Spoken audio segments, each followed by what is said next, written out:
Hey everybody, I'm Jane. And I'm Sarah. And you're listening to the Medium Curious Podcast, the show that brings the afterlife into the lifey life. Oh, it's so good. And today's episode, we have on Eliza Sears, who's been on this podcast before. Which episode, Jane? Episode 9. Yes, ma'am. And she's here to talk about how her relationship with her son, Caleb, has evolved over the past 10 years across the veil. Yeah. Any chance All to right. talk to Eliza? Let's go talk to her. Let's do it. Here we go. Hi. We've got Eliza back with us today. Eliza's back. Yahoo! Back in the house. No, I just want to say, actually, there's so many times that I obviously listen to every single episode, like the day it comes out. And there's so many times because, Jane, I know your voice so well. And Sarah, like your voice is in my life, like all the time, like in person and on this, that like I'll be listening and I just start chiming in and like giving my 2 cents. And I forget sometimes that we're not just talking and that it's not about me and that it's like, I'm not in it. I'll just start giving feedback, my 2 cents, my bits and so forth. And then I'll realize I'm talking to myself. So it's fun to be here. I'm so glad you're actually here today then. This is the right place for you. So we were talking beforehand about what we wanted to talk about today.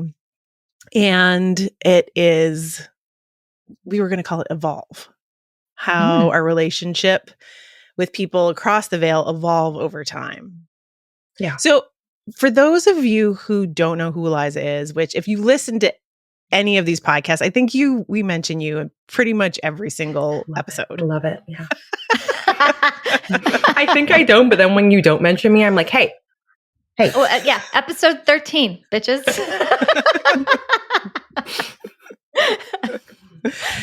But the reason, kind of why this podcast, for me at any rate, is here is because your little boy, and it's been about 10 years it's now, It's coming right? on 10 years in March. Yeah. In 2015, he transitioned to the other side. Yeah. And so that's like a decade of having this relationship with him where he's not in the physical. Yeah. And so we thought we would talk about how that has changed over the past decade, because I've seen it from my perspective and how beautiful it is and how hard it's been at the same time. So I thought we could just chat about evolving. Yeah. I mean, I think it's a good conversation to have, because it's very different. Like those first couple of years are very different than where I feel like I am now. And I don't even think I realized like what that trajectory looked like until you were asking me those questions and how much it had changed. But in the beginning, I wanted, you don't want to accept death, right? So we're all trying to circumvent death and I was just trying to find a way to say, no, you're not gone. I can circumvent death. I can stalk Laura Lynn Jackson as my medium and I can have a direct line to him all the time. Or I can reincarnate him through my next baby and just throw him back in his room, call him Caleb. Like you're desperate, right? And you're trying to sort of hold on to. I was trying to hold on to him as my little 6-year-old boy in exactly that place where he was, because that's what I knew and loved about him. And I felt like I just needed that. Like you need that. You're not ready to like accept the bigger picture at that point. Sure. My feeling was, my actual thought at that time was, this on earth here, this is where I learned to love him and created this relationship with him. And how am I? So I wanted to continue with him like in that form. And then as time goes on, I remember thinking in the back of my mind, okay, well, one day, he crossed at 6. One day, my 3-year-old daughter who was 3 when he passed, is going to be older than him. How is that going to feel? One day, this new baby I'm having is going to be older than him. Like, how am I going to deal with that? Yeah, all those milestones. Yeah. And it occurred to me when you asked the question about how things have changed, it's just like I couldn't have held on to him at 6, no matter how, even if he lived, he wouldn't still be the 6-year-old little boy, right? So you can't keep him in that space. Yeah. So, we used to see Sarah, can I say Lori's name? Well, Lori was like this amazing, she is this amazing, like Chinese medicine energy healer woman who, was really pivotal in those first few years. And I remember one point she said to me, I spent a lot of time saying, okay, like, what do you see with him? Is he here? Is he in my belly? Am I bringing him back? Like, where is he? Like, I just was trying to pin him down. And she just said to me, how do you love someone who's no longer in form? And I thought, like, what does that mean? I don't know. And she kept saying, well, we're going to deal with it this way because you still need the duality. I was like, I don't know what you mean by that, but okay, yeah, I do need the duality. So when you say duality, you mean? Yeah. So in spirit. So here's the example I'll give, because I am not exactly even sure. I don't think any of us really know what goes on the other side of the veil, like in full. So I would never pretend to, and I admit right now, I don't know. But it was the separateness, basically. Okay. Like, he is him, I am me. He's my 6-year-old little boy. I'm his mom. That's relationship that we exist in, and that's the only way I can see it. Yeah. And when he said to me in the first reading, I'm home, this is home, we're all home, this is where I came from, that was beautiful. And it gave me the confidence to know, okay, so we've always been together. This is beautiful. We're always still going to be together. And I remember thinking, okay, so we're going to have like lots of other lives together, right? Like, we've had lives together. We're going to be together all the time. It's going to be amazing. And he came back, this is a reading with Carla, and said, Mama, we're still in this life together. Like, we're still doing this together. And it's still happening. It's still happening. But I think the idea is that, like, I'm trying to hold on to what our relationship was in this life. And I think over the 10 years, I've started to realize that, okay, it's so much greater and bigger than that. And we think that, like, here on Earth, in this Earth school, is like where we forge all these relationships. But I actually think it was not, like, this is the test ground, right? Like, the truth, like who we are, like in spirit and energy form, all exists on the other side. And that is like where we are always all together for eternity. So how do you switch your mindset? So when Lori asked me, how do you love someone who's not in form? It was like, well, I couldn't accept that at the time because he had to be the 6-year-old boy. But now I kind of realize, like, as time has gone by, and as I know that he would have aged here, and I know that there must be evolution and change there, it's not about any one moment in time. It's just about the whole big picture, and that you have like these people on the other side who are part of your soul group, who you have loved, who you have known, who you have blended with for year after year and eternity. And that's a hard thing to swallow when you're like a new parent, or anyone who has lost someone. Like, you want to know them in exactly that relationship you had here. So to be able to take that leap and say, okay, it's maybe this isn't like where it all started. Maybe it all kind of, like, the reality of it all exists like over the veil there. Like, that's a kind of a hard step to take until you're ready, until you realize, like, all the things I just talked about worrying about, when my daughters like surpass him in age, like, over time that stops mattering. Like, all that matters is that he's still here, and that I have that heart connection with him, and that I know that that will never go away. Yeah. I have a question. Last time you were on, you were sharing about how you were able to pretty directly connect with him. And that was probably about 4 or 5 months ago. I'm just curious, like, in the way that you're able to hear him or see the signs or whatever, has that even changed since we last talked to you?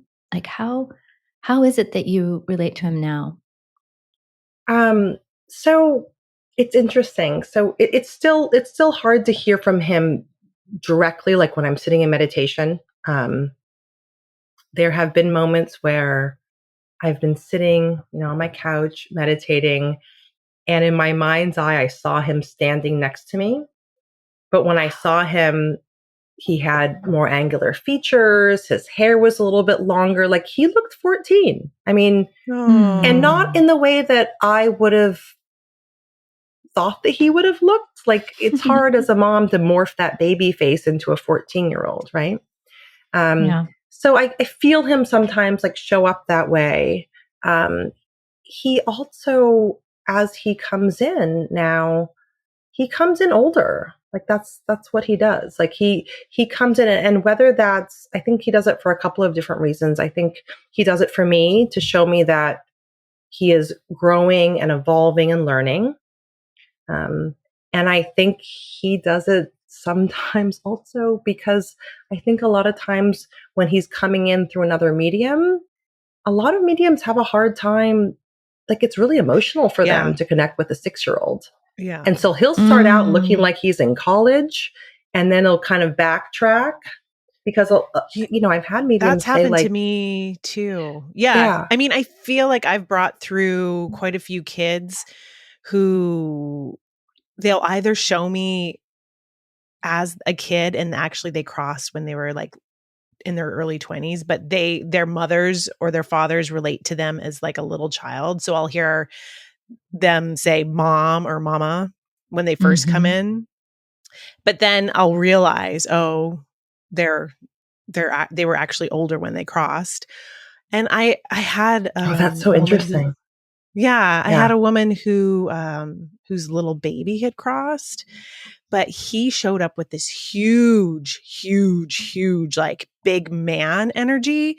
Whoa. And it was so confusing for me because I couldn't, I mean, I don't know that it was really, it was a hard reading for me, but I saw him as this huge energy. And I was like, he's you're following him all over the house. Like he's cruising around and you're just following him everywhere. And I didn't understand that he was a baby. She's like, that it all made sense to her. Right. And I didn't realize that he was a baby until later in the reading. But yeah, it is interesting how they all show up in different ages.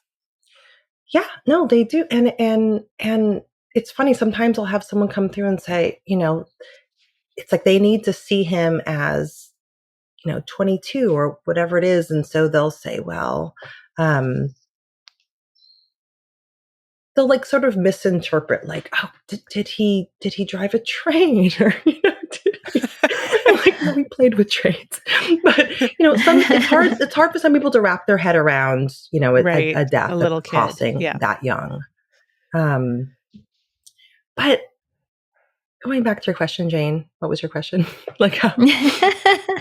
Yeah, just curious how, how he I think you answered a bit with that meditation that you shared where you could sort of see him in the room.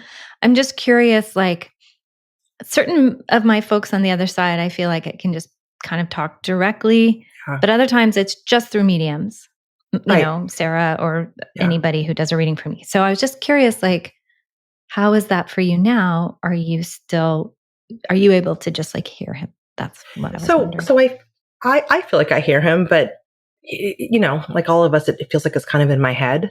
So I'll say something and I'll hear him answer back, and it sounds like my own voice, right? I'm not always sure. The best communication that I had recently. Can I tell the story about the dream? Yes, it's so cool. I do feel like he comes through at times when either I really need it or I don't even realize I need it, but I need it. And it's not always like, oh, it's his birthday or, oh, it's some like special thing. Like, for some reason, it's not always like in those moments. It's kind of in these kind of off moments when you have like the space between things. And so I was in Maine this summer, and I don't know, it was like 3 or 4 days after his birthday, and I had a dream. And in the dream, he was alive. He was Caleb. He was 8 years old, and he was running around with all these other kids. And I was so excited to see him. And he just kept running up and giving me hugs. And he was wearing this cute little outfit and giving me hugs. And I just knew it was really special in the dream. I knew it was really special. And then when he would leave, I would panic and say, well, where is he? Where is he? Like, I need to know he's still here. And in the weird way that dreams go, there was a stack of cards. And in the cards, like, I knew if I flipped through them, whoever was still in the cards was still in my life or, physically here. And I would find him in there, that he'd come back in the room, we'd hug, and we'd be so happy. And he just had like the biggest smile. And this went on for a little while until I became a little bit lucid. And I said, wait, this doesn't make any sense. Like, why is he 8? Like, he should either be 6, which is what he was when he crossed over, or he'd be 16 now. So why are you coming through at 8? Like, what's going on? This can't be, this is a dream. And the other people in the dream said, no. All good. Nope, not a dream. Just keep going. I was like, okay, not a dream. So we have more of this time together, and it's so lovely. Like, I wouldn't have traded any moment for it and anything for it, that moment. And finally, I really become lucid, and I was like, you know what? This is a dream. He wouldn't be 8. This is a dream. And they said to me, yeah, it's a dream, but just enjoy it. And I did. And I had a little more time with him. And then eventually he left. And I looked at my little stack of cards, and he wasn't in there anymore. And I had a huge, like, just very much needed, like, cleansing cry in the dream. And I woke up feeling really happy, actually, that I had that time with him. Like, so happy. Like, that's what I remember. I was so happy because I really felt like he was there with me. Felt like a visitation. So the next day I go into town, and I'm on this little remote island in Maine. And they're carrying my jewelry at this shop. And she had asked for something else that she wanted me to carry. And I'm looking at my phone saying, I got to send her a picture to make sure she wants this. But there's no internet in this little town. And so I was like, well, let me go into my photo album, because I know I have some pictures of these hoops or whatever I wanted her to carry. And I'll send you guys a picture of this. But I go into my photo albums, and I'm scrolling through the albums looking for the jewelry one, and I see one that says Caleb, 8 years. Oh my God. Whoa. And I'm staring at it like, what? Like, what? What is this? That is And so I click mind on blown. it. It was just, I thought I was losing my mind. And I click on it. This is the next day. Like, he made me look at this. And I click on it, and it turns out, and I didn't do this for every anniversary, but I had made a little album of the pictures we took on his 8-year anniversary of his crossing. So I had like a pictures of us releasing balloons or whatever it may be, or pictures maybe that I had posted of him. I don't know. But there it was. It was Caleb at 8 years. Which was like a full validation, of that visit. That's so cool. That is so cool. Yeah, I feel like, sorry, I was just going to say, No. I think this is one of the more special things about mediumship, and especially because all of us are continuing our development and time is moving. And I think I don't know, it's something that really touches me, is how the relationship itself is changing. So my example is my grandmother. There's like a lot of sort of noise that I had with her. Like, she was an alcoholic, and she got into recovery, but much later in life, and she didn't live with us anymore. And so I still remembered her as being drunk and awful. But Sarah started bringing her through, and I could just feel her presence through Sarah, which I think is one of the really special things about Sarah's mediumship. But the things she was saying was evolving, even from reading to reading to reading, and even just how she's constantly reassuring me about my teenager. Always helping me with that. He's kind of named after her in a way, because we called her Graham, and that's my son's name anyway. But they were born on the same day.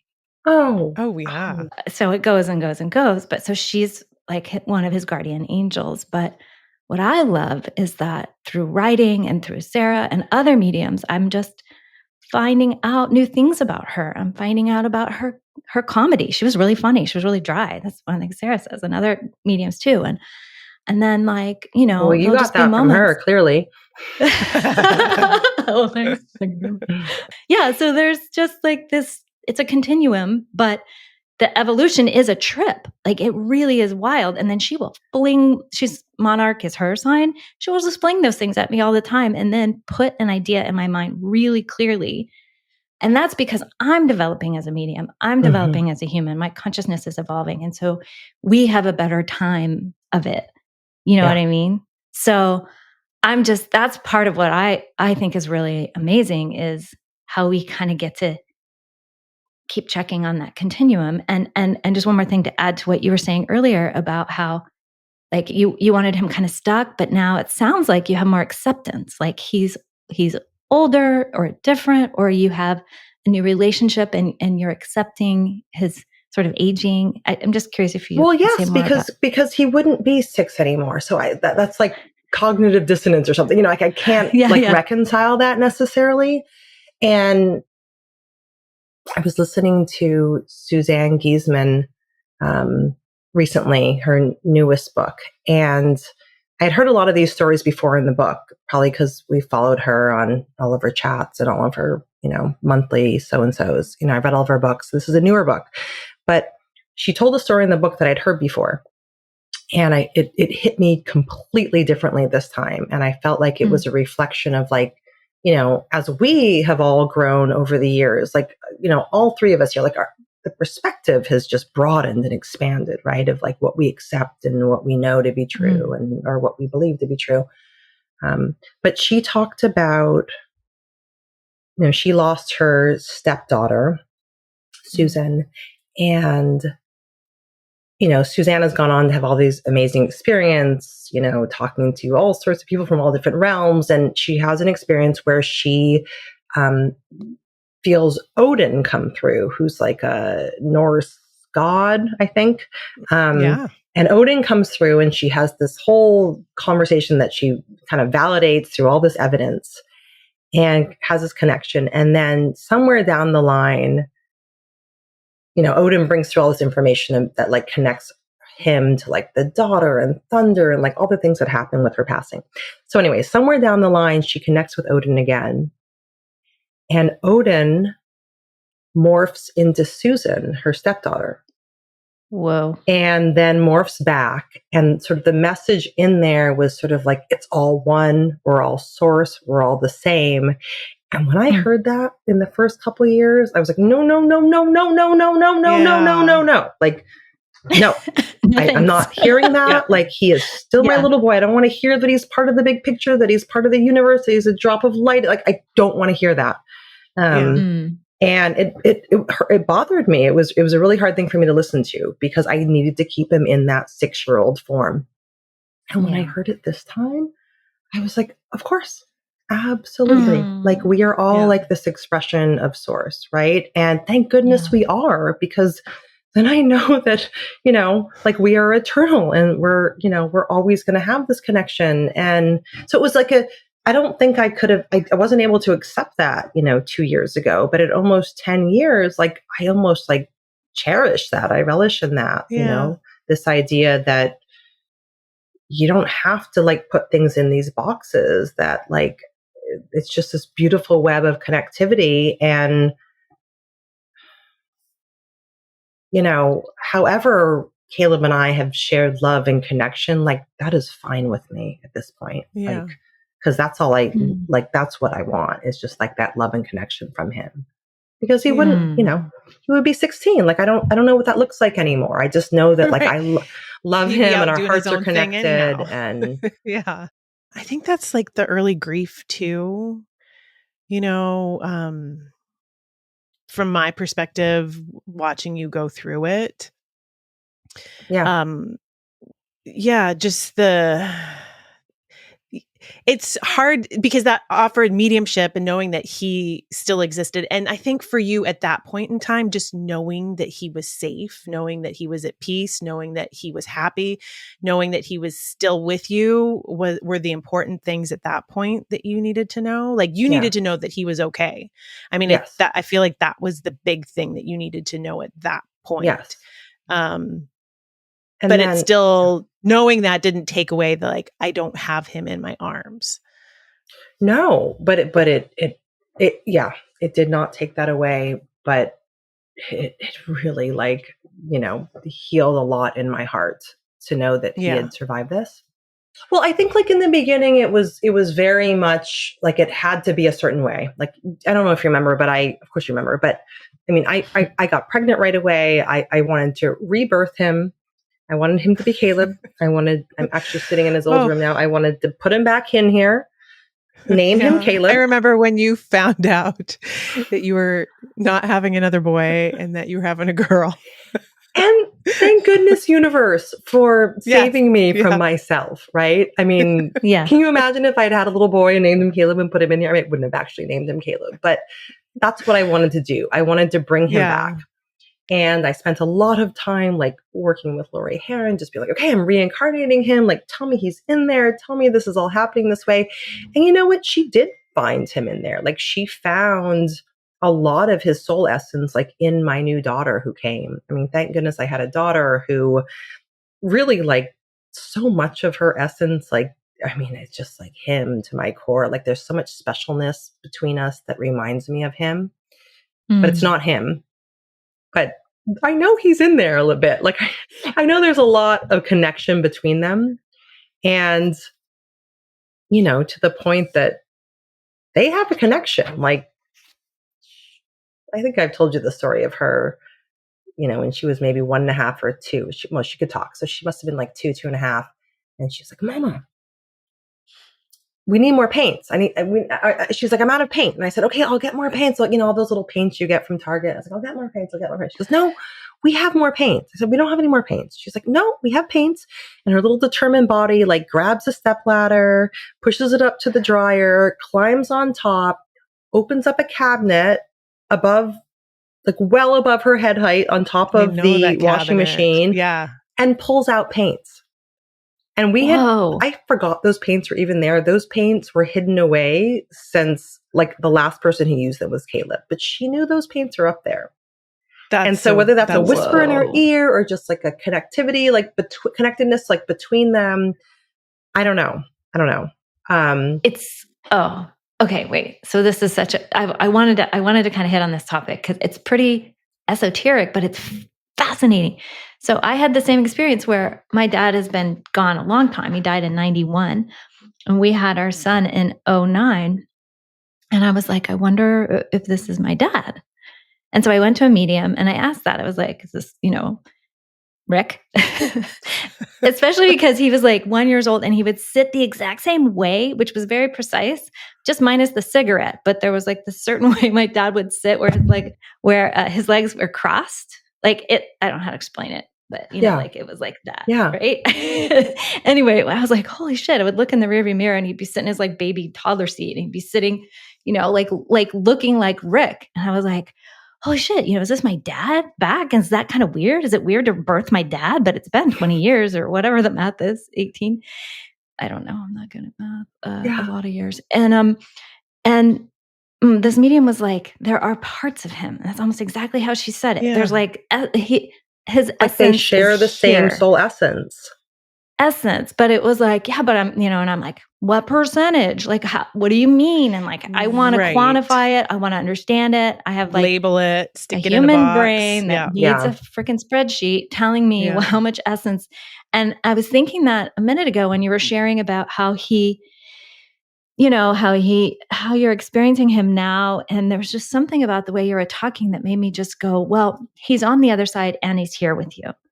Just like you're on the other side and you're here with you and us, like just this kind of concept of how much of us is running this little ship and how much of us is in like other dimensions partying on other planets. Like, let's talk about that for a second. So I've heard a number of people say, and I believe this to be true, that we are souls and only a fraction of what our entirety of our soul is incarnates in the human form when we're human. So that's why when somebody crosses over and somebody who hasn't crossed over, their loved one here, is worried that they'll reincarnate before they die, that actually isn't a problem because they will always, that part of their soul will always be there. So, you know, you don't have to worry that they're going to reincarnate before you cross over. So that's just an example of that. Yeah. And that was a huge stress point for me early on, because not only, first I wanted to reincarnate him, but then what if he reincarnated somewhere else? Like, I was really jealous already of this idea that he might, because if I'm going to believe in reincarnation and my ability to, or the idea that I could bring him back through, well, what if he goes somewhere else? And so my mind would spin about all of that. I remember sobbing because maybe a medium told me he was going to reincarnate, which maybe he may have. Or maybe if he wasn't exactly like the baby I was having reincarnated, but in the end, I feel like I now, and this is like the gift of 10 years, I don't know, but I absolutely do not believe that there is any linear time when we leave this earth. So none of that matters. Like, it's all either happening at once, or part of our energy is there, or like that went from being like a really tough point for me to just being like, you know what? Like, if he reincarnated, like, my connection with him has only gotten stronger over the last 10 years. And I do believe that part of my energy is there with him. I do believe we spend time together that I'm not fully aware of. I mean, yeah, I think when we try to wrap our human minds around it, like in the concept of time, I don't think we can. Yeah. And well, this is something else entirely different. But when you dream, you're a big dreamer, but you also astral travel while you dream. Yes. Can you just tell about this? Is the satellite, because I think that's so cool. Since we have you on here.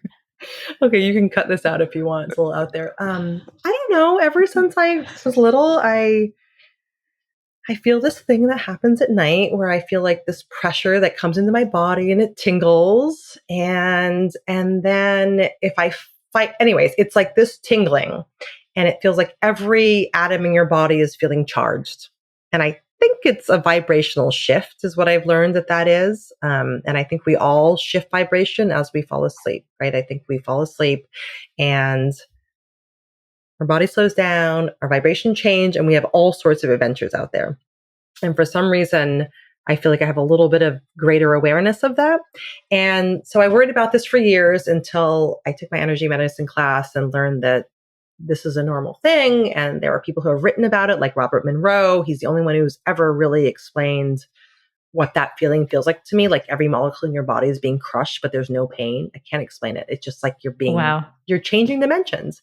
And when that happens, I know that I lift out of my body and go somewhere.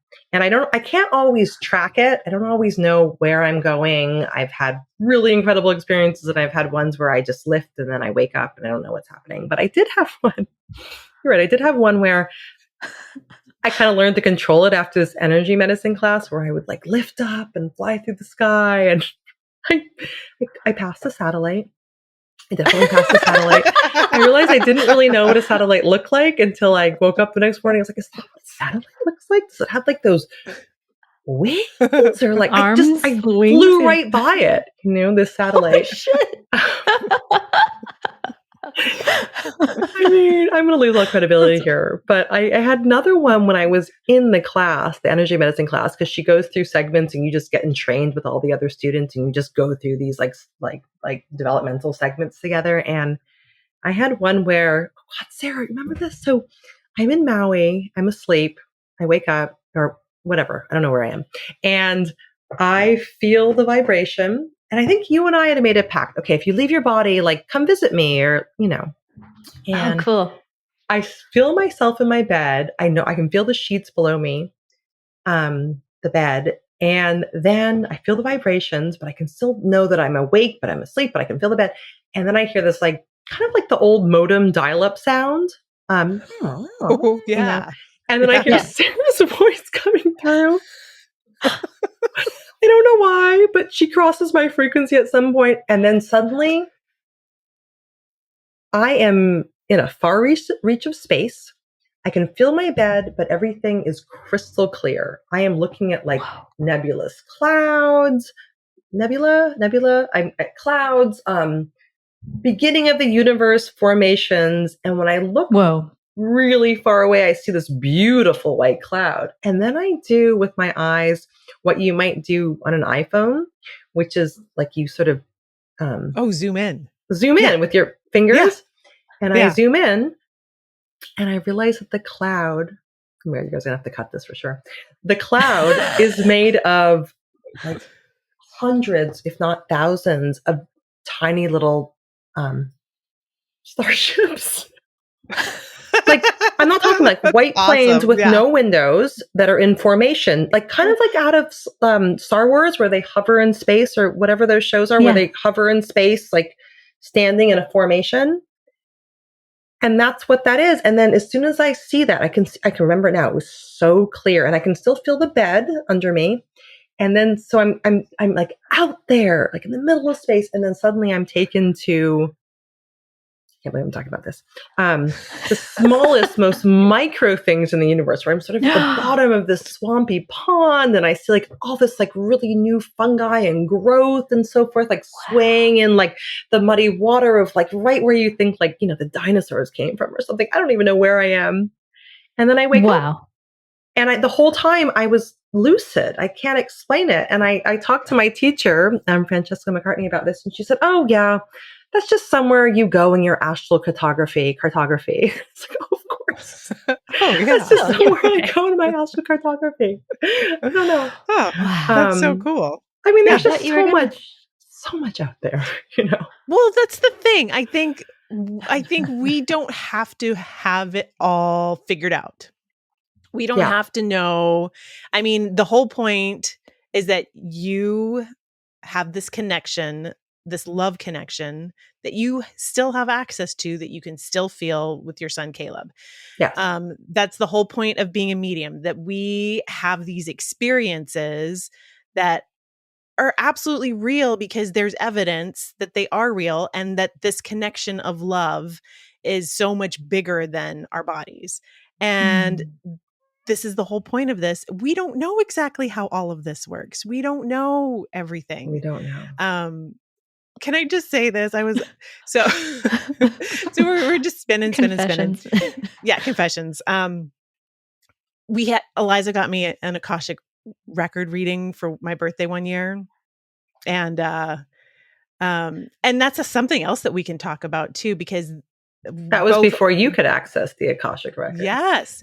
But it's the place that you can access that doesn't feel real, but it absolutely does feel real once you're there.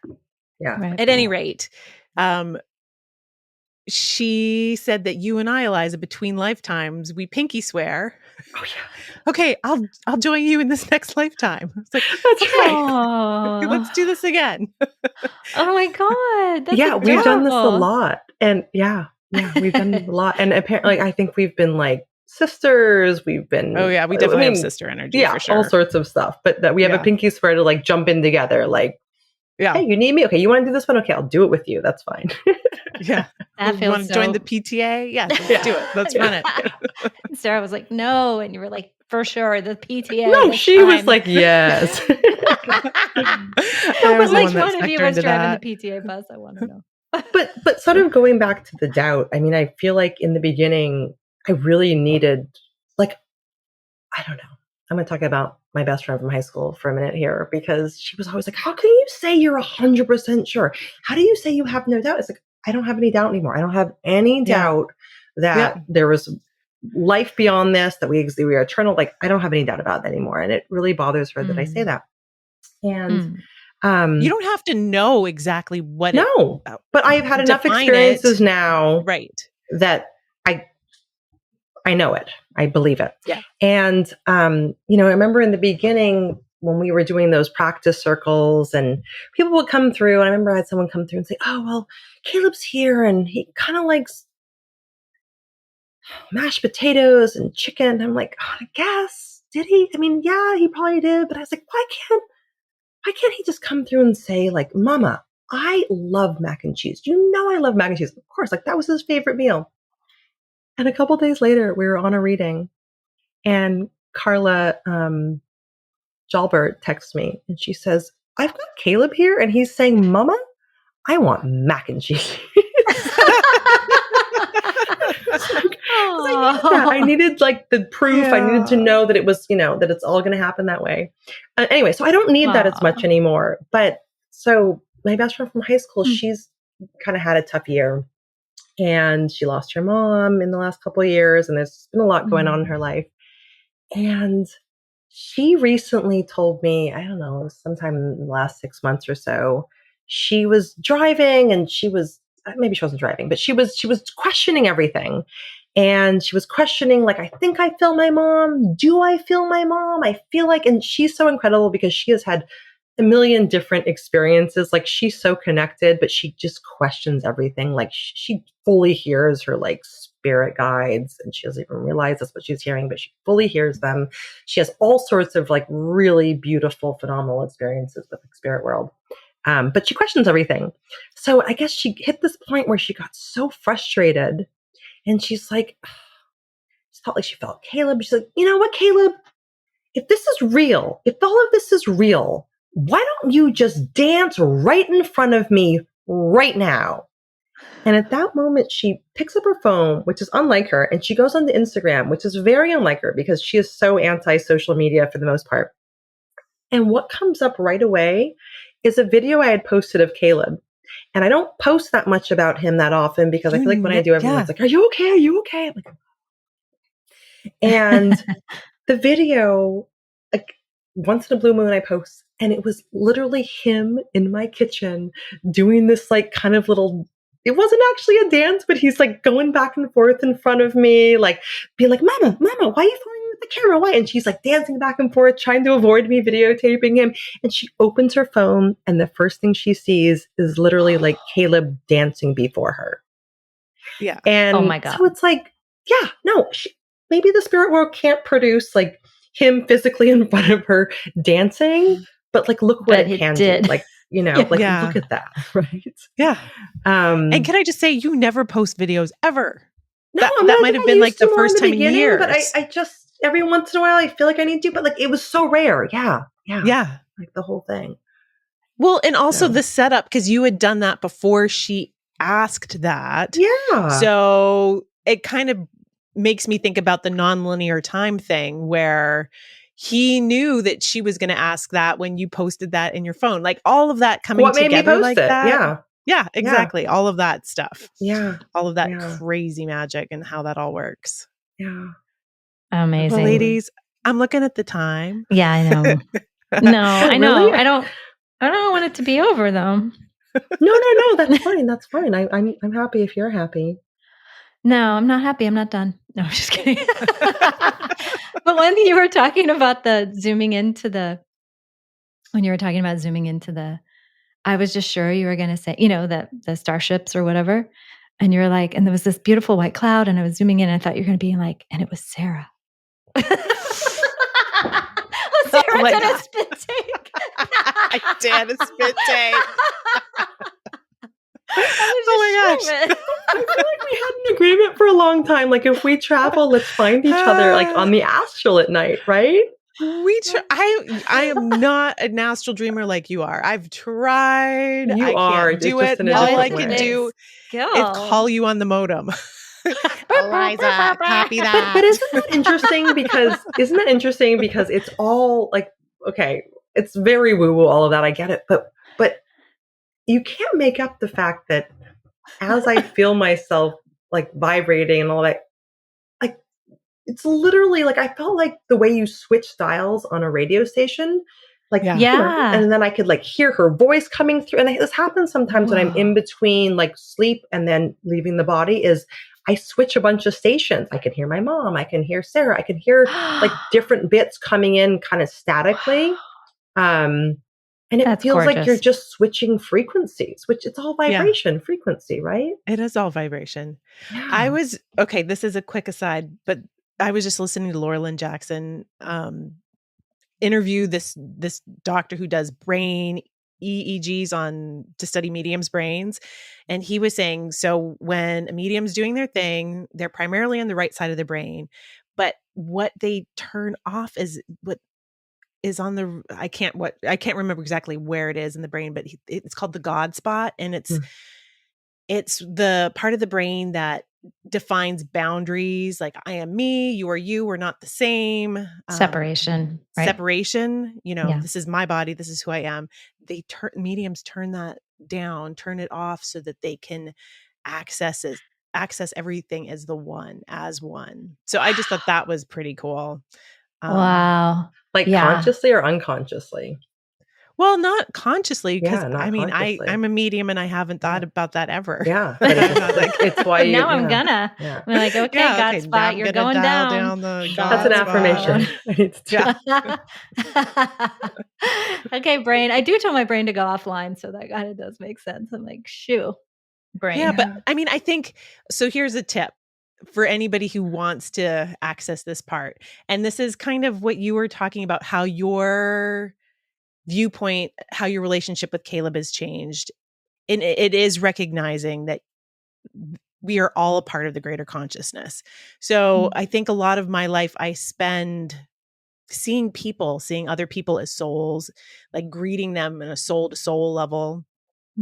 Just like recognizing that we're all a part of this greater consciousness, and not so much as a separate person, not so much separateness of, walking down the street and like, I'm not separate from this tree. I'm a part of everything. Everything's a part of me.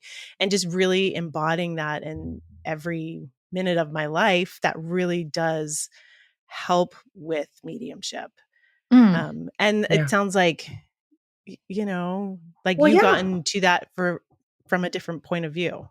Well, because you're sort of like pushed into it, right? I mean, over time, you just, like I was saying in the beginning, you just want it to be exactly what it was. But over time, you realize like everything is like ephemeral, like everything is fleeting. And then what seems scary, this idea that we're all part of this big whole, feels comforting. It feels comforting to know that actually, no, we are all blended. We are all together. We are all in this. Like we all have this other place or this bigger connection that will always be there. Like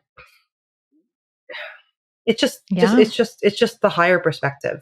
And I don't mean that in a snotty way or in any kind of like a educational, like, oh my God.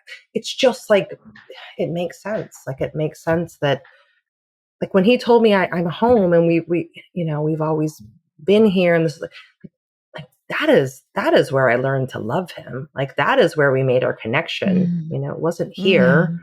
We had lots of amazing moments here, but like to him, I'll come home and we'll be home, and that's home. And there's no timeline on that. There's no timestamp on that.